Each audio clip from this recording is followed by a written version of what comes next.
install guys. So what is that? Is one of the better IDE compared with the R console, which we haven't seen earlier. So previously we have been completely working with R console. So R console is nothing but just like a statement, the statement that are executing. And whenever we want to write a bunch of statements, so it is not that much easy to write a bunch of statements in the R Studio, sorry, in the R console. That's why we have chosen the R Studio. So in R Studio, everything we can write it in a like a chunk of code we can write it guys. So how do you write a chunk of code? Chunk is nothing but a piece of code. So as I discussed about, there is going to be inverted single quotes like this guys. I told you how to write the inverted single quotes, and we have to write the R within the parentheses like this. We have to write it guys, and then we can write the whatever the code you want to write, and again three inverted single quotes. In between this, we can write whatever the code you want to write it guys. So this is how the R Studio is going to be looks like this guys. So this is the R Studio, which is going to be something which is going to be looks like this. So in the last class we have seen how to write the statements. Initially we have just seen this. So these are the conditional statements if you want to write. So we can just write down all the complete code what we can write, and you can execute this particular chunk of code guys. It is going to be shift plus R plus shift plus control plus enter. The complete chunk of code will be executed guys. It is shift plus control plus enter. If you use only control enter, only the selected line will be executed. Second line, third line, fourth line, fifth line, like that. We have to execute line by line, line by line. We have to execute. Instead of that one, you can select a piece of code and we can say control enter guys. Control enter. That particular piece of code will be executed. If I said which is going to be shift plus control plus enter, the total chunk of code will be gets executed guys. See there? It is going to be total chunk of code that is going to be gets executing. So this is the way how basically we can do that. And I told you this is going to be nothing but one, which is going to be the R markdown document, which will be saved with the extension of .rmd. So what is that RMD basically stands for? It is going to be R markdown document guys. So I can open a new document now. I'm not continuing with the same document. I'm going to be opening a new document. So file, and I'm going to say that which is going to be a new file, and I'm going to say that new R markdown document guys. So today we are going to discuss about how to write the control statements guys. You know what is control statements? Previously we have written conditional statements guys. Now we are going to write the control statements is what we are going to be writing it guys. Okay. So control statement, there are some advantages of using the R markdown document guys. I'll tell you. So minimize this, and I told you now guys, remove all this extra code whatever we have been written there, and we can write it guys. So as I told you, three inverted single quotes R, and it is going to be three inverted single quotes. Instead of writing by yourself, we can also make the system to insert the chunk of code. Simple. There we can see the application guys. Here we have the insert option called as an insert option is going to be there. Insert a new chunk. Okay. So it is going to be which one you want to add, whether you want to add a R, whether you want to add a bash shell, or whether you want to add a Python, SQL, whatever you want, we can add it guys. So I'm going to be adding the R chunk of code. Simple. If I say click on the R, automatically the code is going to be the chunk will be inside guys. So this is the one which we have been discussed in the last session, and this is the way how we can do that. So in the last class I've shown you how to write a conditional statement, that is how to write the if and else part, how to write it. I've shown you the if and else statement, and apart from that how to write a if and which is going to be else if statement also, how to write it also we have been seen about that. But something is a little bit slightly different from other programming languages. Normally in other programming languages if you write like this guys, if condition, but here we have to write if condition in the parentheses, we have to write it guys, and we have to write the, if you want to write a bunch of statements, write curly braces. Normally in other languages we can write it else in the next line, but here we have to write the else in the same line only, we have to write it because it automatically terminates there. So if you want to continue, you have to specify there is a continuation is there, don't terminate it. If you write the else part in the next statement, it thinks that the statement is terminated, it will stop there. That is the reason in the last class we have seen about that how to write the statements. So we have seen the else if, how to write the else if, and all these things we have seen. Okay. So today guys, we are going to start with how to write a, which is going to be a conditional statement, sorry, control statements, how to write a control statements. Let us have a discussion about the control statement guys. Generally, all of you have an idea what we mean to say control statement means. Whenever you want to repeat a particular process for multiple times, so whenever I want to repeat a particular process for repeated number of times, then we are going to use this technique called as a control statements guys. Like basically in other languages, we generally have a control statements like for we are having a while and we are having a do while like this. In other languages, we have this concept guys. For while and which is going to be do while. But here the same technique, here also the same concept is there, but slightly there may be slightly differences may be taken there guys. For example, let us talk about the first statement. If anybody having any idea about something like any C language or C++ or Java, maybe at least all of you have an idea about a C language guys. So in C language, how do you write the first statement? So this is the way how do you write it guys. Generally we write like this. For we are going to write something like I equal to 1, I less than or equal to 10, I plus plus. So this is what we call it as I equal to 1. This is what we are going to call it as the initialization or initialize. I less than or equal to 10 guys. I less than or equal to 10 is going to be nothing but the condition what we want to verify. And what is this I plus plus? I plus plus is going to be nothing but what we are going to call it as an increment or a decrement process guys. It is nothing but incrementing and decrementing process. So where you want to initialize, where you want to start, where you want to stop, and how much increment you have to do. So for example, if I said I equal to 1, I less than or equal to 10, I plus plus. Totally the loop is iterated for totally 10 times. But because I starts with 1, then I becomes 2, 3, 4, 5, 6, 7, 8, 9, 10. Total 10 times it will repeat this. After that I becomes 11, automatically it will terminate. Why? Because condition is going to be becomes false. Normally in most of the programming languages we write like this guys. But in our language we don't write the syntax like this guys. We don't use this kind of a syntax. Then how do you write it guys? It is going to be something which is different. How we are going to write it. So start where you have to start, where you have to stop, how much increment you have to give. But in our R language it's not like that. For example, let us say that just an example to make you understand. I created some vector guys. You know how to create a vector C of 10, 20, 30, 40, 50, etc. Something like this. Now normally you know how to print the X. If you print the X value, what it will do? It will print all the values are printed at a time. So totally we get 10, 20, 30, 40, 50. Now the idea here is whenever you want to print one by one value, normally you know that how to print it. We already discussed about how to index the data guys. So for example, I'm asking print one by one. That means each and every value individually. So what you have to write it guys, print which is going to be X of 1. X of 1 is nothing but print 10. Print which is going to be X of 2. It is going to be print 20. Like that you have to write which is going to be print which is going to be X of 5 guys. Means that which is going to be from starting from 10 up to 50, it will print the value. But if it is only 5 values, we can write it easily. But tomorrow if there are 50 values are there, I cannot write it manually. I cannot do it manually, right? Okay, so there is one technique is there. So you can specify where to start. I want to start at the first index and I want to go up to the last index. So no need to do all this work in our R language guys. Why? Because directly we can apply the loop directly on the vector itself. We can apply it. That means this is the way how we generally write it guys. For no need to write anything like which is going to be I equal to 1, I less than or equal to 10. No need to write it. For simply we have to write it as whatever the variable in whatever the object. So variable we have to write it guys. I'll explain this. Variable in the particular object, curly braces, whatever the code you want to write it and close it guys. One thing I'm writing for variable in the object. That means what it is going to do is for each value in that particular object. Generally the vectors and all these things are called as objects generally because it is not a data type, isn't it? Normally we say that X is an integer. X is a variable guys. Y is a variable which is going to be a string type of data type or character type of data type. But these are some of the data structures guys. Vectors, the list, and these are all going to be comes under we have seen two objects guys. Vector we have discussed and list we have discussed. They are not data types, isn't it? There are not data types. There are going to be some kind of a data structure guys. generally call them as an objects, we are going to call them as guys. For variable in the object, so just simply curly braces if it is only multiple statements are required. Otherwise, single, no need of writing any curly braces. So what is the meaning of this one is, for example, instead of writing x of 1, x of 2, x of 3, we can write it as for I equal to 0, I less than equal to, no need to write all this. It's simple. It is going to be for which is going to be I in which is going to be x. What is meaning of for I in x means nothing but for each value of x, which is represented by I, that means first time I represents 10, second time I represents 20, third time I represents 30. Automatically it will start from the first element and goes up to the last element automatically. Like other programming languages, we don't specify where to start, where to end, and how much increment you want. That is not going to be written, guys. We don't need to write like this. Simple say this for I in x. Any variable you can take. So here x is a vector here, guys, and I is going to be a variable which is representing a value of x. So first time I will be taken as 10, second time I will be taken as 20, third time I will be taken as 30. So curly braces is required only when you're writing multiple statements. Otherwise, simply print the value of which is going to be I, guys. Don't print the value of x. If you print the value of x, what will print in, guys? X value will be printed, but you need not to print that value. So simply I represents the value of x. What you want to represent, what you want to display, the value of x, but not x value, guys. See guys how simple it is going to be now became for I in the x. What we can say here, it is going to be where to start we have to specify, where to stop we have to specify, how much increment we have to specify. Here it is not required, guys. Directly for I in the x, directly whatever the value you want to write it. So this is the way how basically we can write the first statements in this particular the R language we write it, guys. Let me show you once. I'm going to say that it is going to be x is equal to, first let me show you guys, C of which is going to be I said 10, 20, 30, 40, 50, guys. Or even you can take as many values, you can take it 80, and which is going to be 90, and which is going to be 100, guys. Now what I'm going to do now, I want to print each and every value of x. How do you print it, guys? Normal situation is we are having the option like this, guys. Print x of 1. Then I'm going to say print which is going to be x of which is going to be 2. Like that. How many you can write it, guys? We have to write 10 statements, we have to write it. Just I'm showing you. It is going to be shift plus control plus enter. The total line, the total code is going to be gets executed. See there? X is there, and print the value of x of 1, print the value of x of 2. Okay, everything is fine. But how many times I can write the statements? I cannot write it. That's why what I'm going to do, guys, instead of writing all these things, simple, guys. It is going to be for which is going to be I in x value, guys. And I'm going to write the curly braces here. Now print the value of I over, guys. You're going to be print the value of I. What is I here now? No need to say clear. I'm saying I in x. What is meaning of value of for I in x means nothing but for each value of I that is represented in x. So I represents one value of x, guys, not all the values of x. First time it will be 10, second time it will be 20, third time it is going to be 30, fourth time it is 40. Like that, automatically it is going to be takes it and it is going to print the values like this. See, guys? So 10, 20, 30, 40, 50, whatever the data you give, it is going to be printed in the same order whatever we give. And anyhow, I think hope all of you remembered, whenever we want to work with this, that means whenever we want to generate a sequence of numbers, already I have explained you the concept, guys. Whenever we want to generate a sequence of numbers, we can say 1 is to directly, guys. Directly 1 is to 10 we can specify, or 10 is to 100 we can specify. But it is going to be takes a step of 1. That's why if you want, we can do like this also, no, guys. It is going to be a sequence of values where you want to start 10, where you want to stop 100, how much step you require. It is 10, guys. So x will contain a sequence of numbers from 10 to 100 with a step of 10, guys. So 10, 20, 30, 40 like that. And after that, it is going to be taken the value from file, and then I'm going to execute it, guys. Execute, we can do that. It is not printing one by one, guys. Don't print the value of x. For example, if you print the value of x, what will happen? We know that. Total 10 times it will print the value of same x value, guys. So this is an output what it is printing. Because what it is doing, guys, it is not printing the value of x. It is printing directly the x value only. So x is going to be nothing but that is the value. How many times? We set that for I in x times. That means for each value of x is represented by I want to iterate over this loop. So this is going to be the value. That's why what you do is print the value of which is going to be the I what we can say, guys. Now execute and check it out. We can see the data is going to be this is the value. However, the increment you require. For example, if I give the increment is going to be 20, then you know that what is going to be the step it is going to be. So 10, 30, 50, 70, and 90 is an output what we are going to get. So most easiest way to write the first statement. Sorry, guys. The most easiest way of writing the first statement in the R language, guys. In other languages, we have to specify where you want to start. I want to start with 0, or I want to start with 1. Where you want to end. I want to go up to 100. I want to go up to 50. How much increment you require? I plus, I plus 1, I plus 2, I plus 5, I plus 10, I minus 10. No need to specify, guys. Automatically, the first statement knows. Automatically, start from the first element. Whatever the first element is there, start with the first element. Then go to the second element. It is always goes in a sequential order only, guys. After first element, it will go only to the second element. After second element only, it will go to the third element. Like that, it will pass to one by one element of that. And finally, whatever you specify, if you want to display, you display it. Otherwise, you do some other calculation, whatever you want.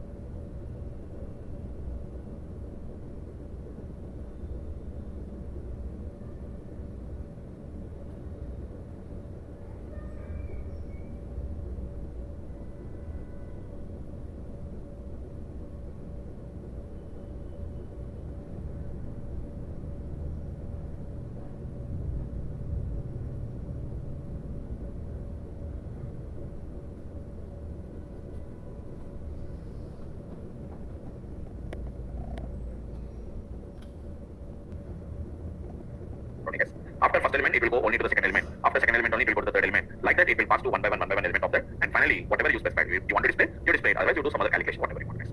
So that is the way how basically we can write a first statement in the R language, guys. Okay. So this is the way, guys, how basically we can write the first statement. Anybody guys, any questions? Hello, understand, guys? This is the way how we can write the first statement, guys. Normal other languages, we have to specify where you want to start. I start with I equal to 1, I less than or equal to 10, I plus plus. No need to do all those particular applications here, guys. Directly, it is going to be first statement. Same as it is, you can take the list, guys. You know how to take the list. So hope you remember how to take the list, guys. So what I'm going to do now, I'm going to take a list, guys. Y equal to nothing but what is the difference between list and a vector? We know that. List is going to be heterogeneous data type, vectors are going to be homogeneous data types. 10. Let us say that it is going to be hello, and then it is going to be true, and then it is going to be 30 point or 30.45, and we say that it is going to be 10L. We'll say that, guys. Because hope you remember, it is we have to suffix with L, guys. Then only it can understand it. Otherwise, it can't understand that particular notation. Okay, let's go ahead. Now, what is my requirement? Now, if you ask, hope you remember, guys, what is going to be type of execute this line y, and then you say type of the y, guys. Very clearly it is saying the list. But I don't want to know what is the type of the y. I want to know the type of the elements of y. So y of 1. So y of 1 will be coming as a first element. That is also list only, but inside that we have to get it, guys. I'll tell you the application. So this is going to be this is going to be the way which we have to get it. Just a minute. It is going to be just a minute.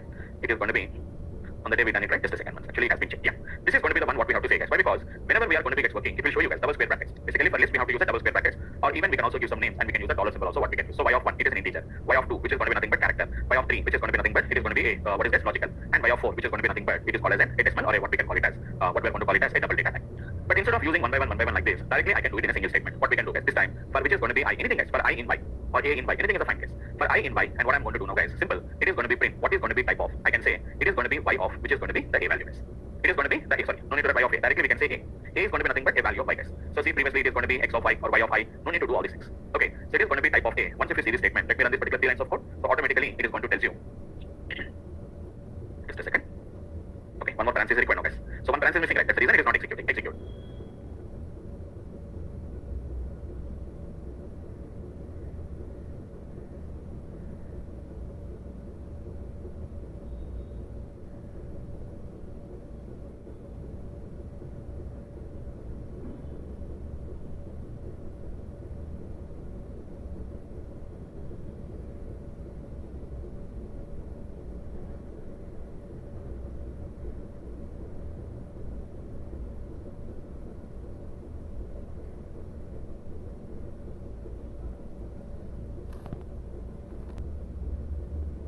Statement is not required. Why? Because you know what is the while statement. While statement means everything. We have to write the condition, we have to write the increment, where you have to start, where you want to stop, where you want to write the increment. All these things we have to write by yourself. So if you have the idea about any other programming languages, how do you write the while statement in other languages? Same way you can write it. Same way. But only the thing is we have to specify where to start and we have to specify where to stop. So I'll see this while statement generally other programming languages how to write it, guys. While, and we are going to write the condition, guys.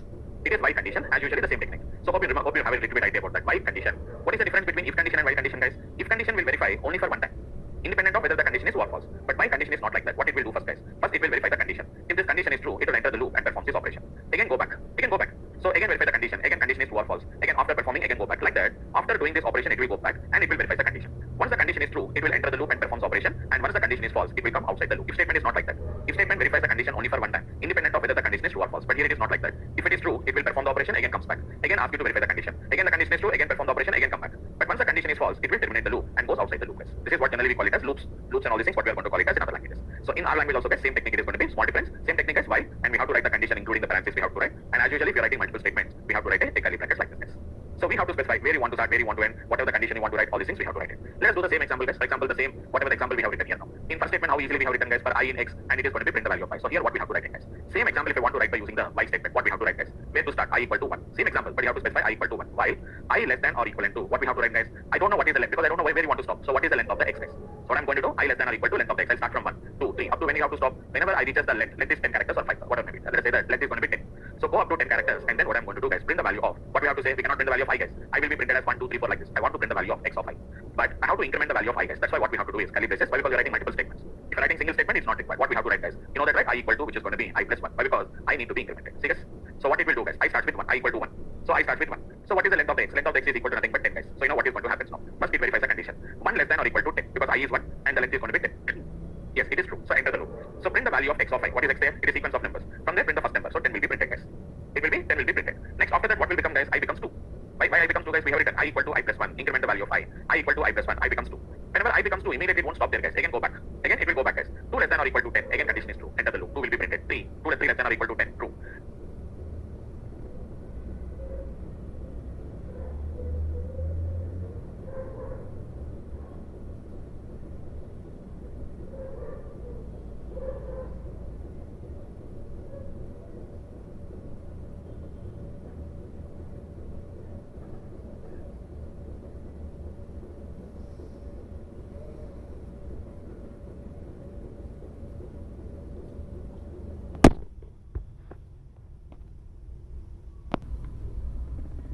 Like that, 3, 4, 5, 6, 7, 8, 9, up to there, no problem, guys. But once the I becomes 9, 9 less than or equal to, I becomes 10, 10 less than or equal to 10, is going to be condition becomes true. Enter the loop and print the value of the 10th value, and I becomes 11. Whenever I becomes 11, immediately it won't stop there, guys. Again it goes back because it is only incrementing the value. Who will verify the condition? While statement has to verify the condition. Again, I became 11 now. 11 less than or equal to, which is going to be 10 because the length is only 10 characters. So 11 less than or equal to 10 is false. Then immediately it will terminate the loop, guys. Okay. So simply I'm executing only that particular line of code, or otherwise I'll execute both these particular lines of code, guys. See there, both I'm going to be executing. Both of them are going to be having the same output as it is. See guys, it is going to be 10 to 100 it has been printed, and it is also printed from 10 to 100 what we can see there. But difference is, in the first statement we didn't specify where you want to start, I equal to 0, I less than or equal to 10. We didn't return any such type of condition. Simple, I'll say I in x over. But whereas in while statement we have to specify guys, I equal to 1, we have to specify where you want to start and where you want to stop. When you want to stop, it is going to be when I less than or equal to 10. Okay, fine. But what will happen guys, I think all of you know that if you don't increment the value, it becomes an infinite loop. There is a chance of becoming infinite loop. For example, if you forgot to write this I equal to I plus 1 guys, so make this as a comment. Hash is a commenting guys. Hash is a commenting means what will happen here is it does not execute. Now what you can imagine what will happen guys, I starts with 1. Print the value of I. Okay, fine. But I is not incrementing. Again, I remains at 1 only. 1 less than or equal to 10. Always condition only guys. So whenever we execute it always continue to print the value of the first value guys. First value is printing always. See, it is never terminating guys. It will continue. It will never terminate guys. See, that it's continuing and executing guys.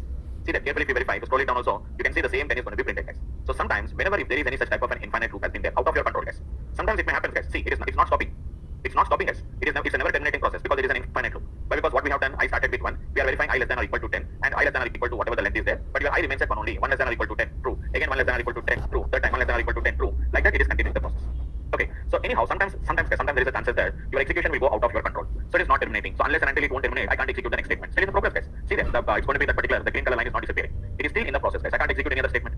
Even if I select any other line also, I can't select guys. I can't execute it. So in that case, what we can do is guys, on the right hand side, you can observe carefully guys, there is a red color mark is coming guys. Okay. So what is this red color mark is going to be do guys? It is going to be stops executing the current whatever the chunk we are executing. So click on that guys. It is going to be click on that. Then it is going to be stops executing guys. See that? It stopped executing. Now again we have got the symbol here. Again we got the symbol guys. Again I'll show you once again guys. Again I'm executing guys. Control enter. Now observe carefully guys. It is going to be actually previously also guys. For example, stop it once. Okay. Let us execute this statement guys. So whenever we executed the statement, when I click here, please observe carefully here only guys. Wherever I'm pointing there. While the statement is in the execution, it will changes to red color guys. Immediately once it is completed, again it will changes to green color. It's very small fraction of second only. It is a very small fraction of second only it will appear guys. So maybe you can see that or you can't see that. If I click here, please concentrate on this pointer guys. Wherever I'm just clicking on this particular green color button, whenever I click here for a short period of time, within a fraction of second, it will changes to red color and immediately becomes again the green color guys. Carefully look at this guys. Sorry, just a minute once we done a mistake. But because we want to execute only this statement only. Okay, let me run this particular one guys. So what I'm going to do is I'm saying control enter guys. Observe carefully guys. So control enter because don't display there. If you execute this, total code will execute, it becomes infinite loop. See that guys? For a fraction of second it is becoming a red color. You can see it guys. You can clearly see that just within a very short period of time. So just within a flicker, it is just flickering the screen guys. See that? It is changing to red color and immediately becoming a green color. Red color, green color, red color, green color. You can see guys, immediately switching off. But whenever we execute this line of code, that particular button remains in the red color only guys. But because it is executing, continuing. But because it is never terminating, it has become an infinite loop guys. Why it has been become an infinite loop? But because we didn't specify where you want to stop. We only specified where to start. Your condition you have written is n, which is going to be it is an infinite loop. See there? Then what you do is guys, if any such kind of a problem comes, simply you can just click on this button guys. Just click on this. It is going to cancel the current execution guys. See there? We have got the green color line we have got it. So correct it and then we can do it guys. Correct it and do it guys. Now execute it. It will execute only for 10 times or 20 times depending on the size. It is going to be executing. Now do this guys. Let me collect this particular statement and I'll say control enter. Just a second. Yeah, I less than or equal to length of the x. Print the value of x of I equal to I plus 1. See that? It is executing it just for a fraction of a second. It is changing to red color and it is again coming back to green color as usual because it completed its process successfully. But whenever it has been not done process successfully, so what it is going to do guys, it is going to put into the fail case or it is going to show the red color. Just click on the red color button to stop that particular execution guys. So this is what we are going to call it as a while statement. So first statement is you need to specify where you want to start and where you want to end. And whenever we talk about the while statement, we have to go for where you want to start and where you want to end. So in other languages guys, you have a statement called as an in other languages we have something called as a do while statement guys. Generally, what is the do while statement here is guys? It is going to be what is the difference between while and a do while is. For example guys, I said I equal to 20. For example guys, I equal to 20 and I said while I less than or equal to 10. Now what is happening guys? First time only the condition is becoming false because 20 less than or equal to 10 is which is going to be false. That means what will happen here is your loop does not execute even for a single time also. Why it won't execute even for a single time guys? Why? Because the first iteration only, you define I equal to 20 and we specified while I less than or equal to 10. Do only whenever I less than or equal to 10. But the first time only the condition is becoming false. So it won't enter the loop and the loop will not execute guys. Your loop does not execute. That means your loop is not even executing even for a single time. That's why we have an option called as an do while statements are available guys in other languages. Not in the R language, in other languages, we have a do while statement. Simple technique guys. This is not like that. It is going to be something like this guys. It will be like this, will be there. Do the statement and they will write it as do while, which is going to be I less than or equal to 10. Now what is the difference between them guys? Even if I equal to 20 also, first it will enter the loop, perform all this operation. Okay, it is 20 guys. Perform all the operation and you have to continue only whenever this condition is true. But I is 20 less than or equal to 10, condition become false, then automatically stops there. But what is guaranteed guys? It is always guaranteed that it will enter the loop at least for minimum one time it will enter the loop guys. That means your loop is executed, guaranteed to be executed for at least for a minimum of one time. Whereas the previous case while statement, there is no guarantee guys. For example, look at the statement once carefully guys. If I say I equal to 20, but we specified that 20 less than or equal to length, but it will have a length is only 10 characters or only 10 elements. So what will happen now guys? Program will execute, but we don't get any output guys. See, there is no output is coming. Why this output is not coming guys? The while statement is not executing at all. Why? Because first time only it is going to become false guys. So further cases, we have a do while statement in other languages, but same example guys with a small change guys. It is going to be a small change guys. What we are going to do is, this is going to be nothing but in the place of this one guys, we are going to be using a statement called as repeat. What we are going to do guys, we are going to simply say that it is going to be nothing but we say that it is repeat guys. Repeat, that means repeat the process. Simply if I execute this one guys, what is going to happen guys? If I do like this, it will continue guys. For example, do this guys. Whenever I execute this, it will continue to process guys. It will never terminate again. Again it becomes You know what is meaning of repeating? Repeating means you are saying that perform the same process for repeated times, but you are not specifying when to stop. We are not specifying where to stop. We are not specifying when to continue. We are not specifying. So there only we have to specify how to do it, guys. So for that, how do you do it, guys? Let me cancel this. Let me cancel this, guys. I cancel this, guys. Now what I am going to do now, guys? Repeat. I am saying that repeat. I'll do 10 here. Even if I assign with 1 also, if you don't specify, I didn't specify when to stop, guys. So what I am going to do is print the value of x of I. Okay. Print the first value, and after that increment the value of I. Now what we have to do now, guys? If you have to write a condition like this, guys. If I is greater than 10, because we have to specify not when to continue, when to exit, we have to write it, guys. If I is going to be greater than 10, then what we have to do, guys? We have to say break. We have to say break, guys. What is meaning of break means? It will break that particular loop and comes outside. So break, guys. Break is a keyword which we are going to use it. And else, that means if it is going to be else we have to write there only, guys. Else what I'm going to write, guys. If you want, you can write it, guys. So I think it is not required. We can write it as which is going to be not required, guys. Because there is no continuous statement. Because in some languages it will be there, some languages it is not there. So we can say this. So see this, guys. What I'm doing now. Repeat. I equal to 1, guys. I equal to 1. Enter the loop. It is always guaranteed, guys. At least it will print 1. Even if we said I equal to 20 also, guys. What it will do? Observe carefully. I equal to 20. Okay, fine. Whenever I said I equal to 20, enter the loop. Print the value of x of I. But x of 20 is not available. X of 20 is not available because the index will become this one, guys. But what is guaranteed here is at least it will enter the loop at least for one time. Otherwise, I'll start with I equal to 1. First time it will be 1, guys. Enter the loop. X of 1. You know, x of 1 is going to be nothing but 10. Then I becomes 2. So then we are verifying. If 2 is greater than 10. If 2 is greater than 10, then you have to break it. Else you have to continue. Repeat it. Again, x of 2. Print the value of what is the print the value of I. X of 2 and then increment the value of I by 3. 3 greater than 10 false, guys. Again go back. Print the value of x of 3. Like that, it will continue up to 10. But once the I becomes 10, guys, x of 10 will be printed and I becomes 11. 11 greater than 10 condition becomes false. Then 11 greater than 10 becomes true. Then it will break it, guys. So now see the statement, guys. This is how basically we can execute it, guys. See, guys, output we have got it as it is. So whenever we said repeat, don't forget to write a break statement. When to break that particular loop, we have to specify. But for the statement, for while statement and all these things, we need not to specify because before entering the loop only we are verifying the condition, guys. Till the I less than or equal to length of x, do this process. But once the I is more than length of that particular vector, immediately you have to stop the process, guys. We are limiting the process, guys. So the same as it is for while, and we have something called as a repeat statement, guys. And there in repeat statement, whenever you want to terminate it, we have to specify the break statement. So once you write a break statement, whenever you want to stop it, we have to specify, guys. So like this, these are going to be the basic ideas about the control statements in this R language, guys. So we have seen conditional statements, guys. That is going to be, it is going to be if and which is going to be if else statement. Sorry, guys. If and else if statement, guys. And after that we have seen how to write a control statement, guys. The control statements are going to be nothing but what we can see. We have seen first statement, we have seen while statement. Similar to do while, we don't have a do while, but it is going to be repeat statement, guys. So in do while also it is going to be the same way. Do when this condition is going to be nothing but it is going to be true. It will continue the loop. Generally we are going to write at the end of the loop, guys, not at the beginning of the loop. But here wherever you want we can write it, guys. If I greater than 10, immediately we have to break it, guys. And after that else it is going to continue the process. So that is the way how basically we can work with this conditional and control statements we are going to write it, guys. Okay. So these are all going to be some of the basic concepts of R language.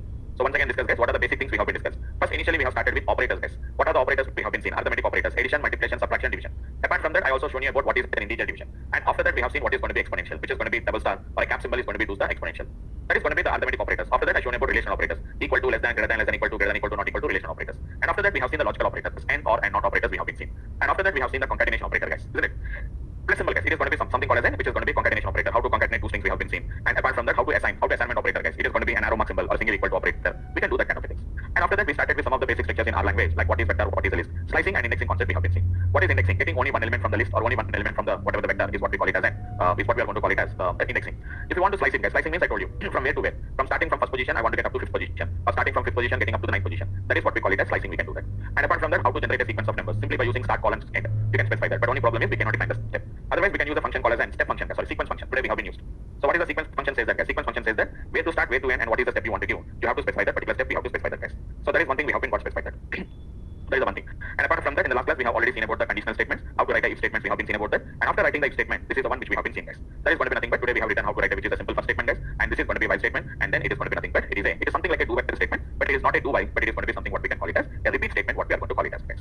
Once again, it is what we are going to call it as a repeat statement, what we are going to call it as, guys. So what is the repeat statement will do is it will continue to repeat the process till you specify when to break the loop. Once you specify where to break the loop, automatically it will terminate there, guys. So this is what basically we can call it as, which is going to be the repeat statement. Okay, that's it, guys. These are going to be some of the what we can call it as the control statements in our language. Just for a small timing, you can just go in just for verification, guys. How to write the which is going to be conditional and which is going to be control statements, guys. Conditional and which is going to be a control statements in which is going to be our language, guys.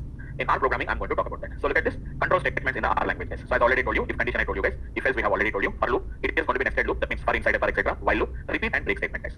I told you about it, the repeat and the break statement. Even we have something called as a return statement and X statement. They are not required. Just if you want, you can learn it, guys. As we already discussed, if X is greater than 10, print that, which is going to be X is going to be greater than 10, guys. Okay, they're using a function called as a paste function. Paste is nothing but both are concatenated, guys. That's it.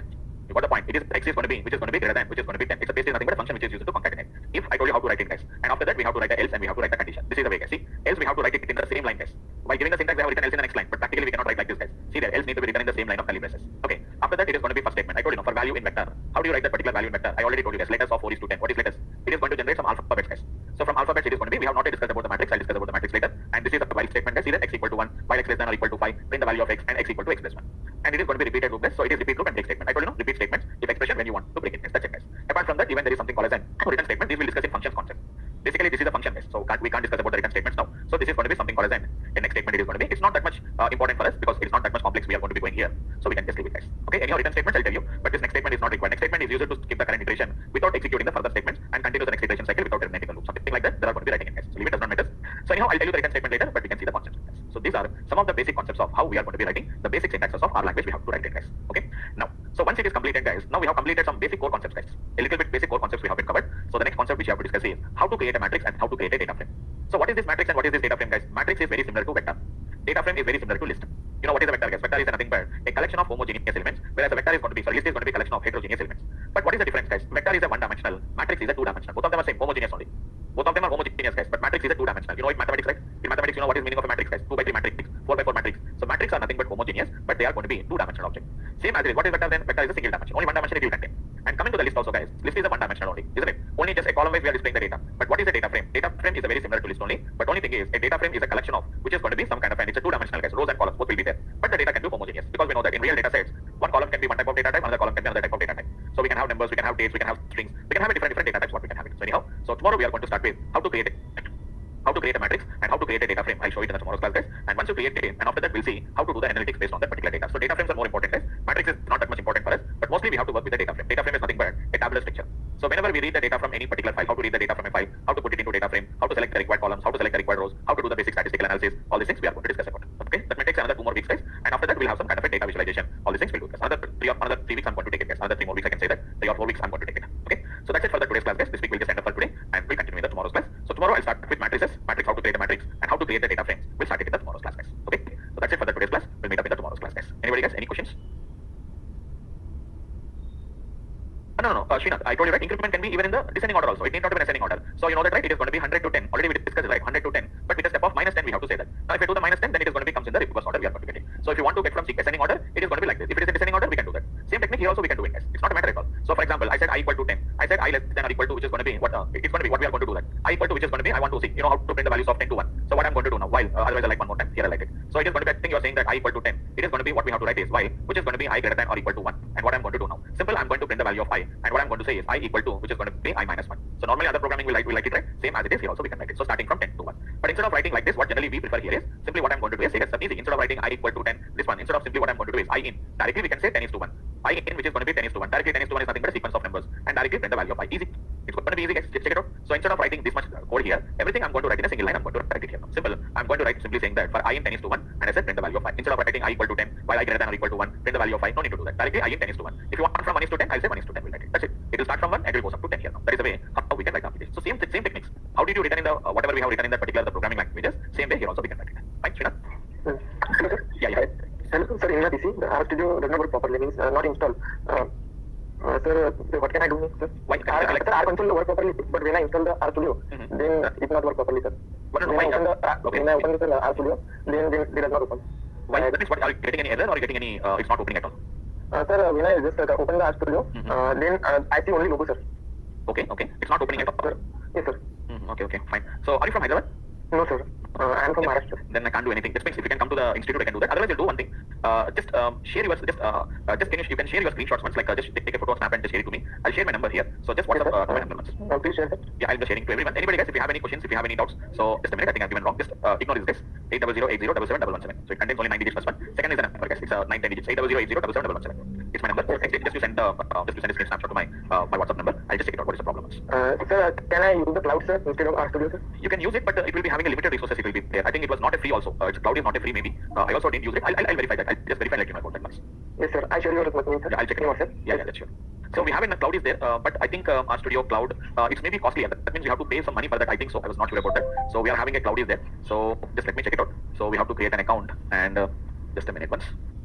I think it is going to be ready to take your data science to the cloud. I think it is going to be some. We have to pay some money for that, but I'll just verify once. I'll just verify, and I will just let you know about it tomorrow. I'll let you know about that. Just remind me tomorrow. I will just verify myself. Do that. But yeah, it is going to be check cloud free features are there. Can you see sign up for cloud free up to some extent you can use. I think you can sign up. You cannot use more than because it is only giving you 1 GB only and 1 CPU only it is giving and maximum execution is only for 1 hour only. There may be some limitations maybe there. You can create it. It is going to be up to some limited resources only. It will work. Yes, sir. Okay, so you can try creating this account. I also will try to create and I'll verify that. So just sign up to the cloud account. I will also just verify. So whether it is allowing or not allowing to work with that. I'll verify that. Just you can sign up with your account does not matter. So let me connect it and let me verify that. Let me connect it. Yes, very easy. Directly you can connect with the Google account. We are able to connect it. But how much much extent it is going to work, that is going to be the one what we have to discuss about. The new project we can say, and a new RStudio project is there. You can work with that. Otherwise, you work with R console as of now. You don't have a problem. Only thing is the problem is going to be only one by one statement we have to execute rather than executing. But maybe up to some extent only it will allow you to work. It is working. It is allowing to work. It is allowing to work. You can see that we are able to work. But only the thing is limited resources. It will work. Yes, sir. I send up the gaming also, sir. Yeah. Yes, you can see that. You can observe carefully. I was able to create it. Okay, so we are able to create it. You can create it. This is your cloud based. Only the thing is which is going to be up to some limited resources only we can work with that. Yes, sir. Okay, you work on that. So in case if it is not working, you will work with the cloud. But maximum I think it allows to work with only 1 hour at a time. After 1 hour it is connected. Again you have to create a new one like that. Like that we have to work on that. Yes, sir. Yes, sir. Okay, fine. It's working. It's working. You can see that you can work on that. Everything is working. So same whatever I have got it only we got it, but it's working on a cloud. So I can do everything. But only the thing is it is going to be working based on the cloud. It is working. So just we can work on that. Okay. Fine.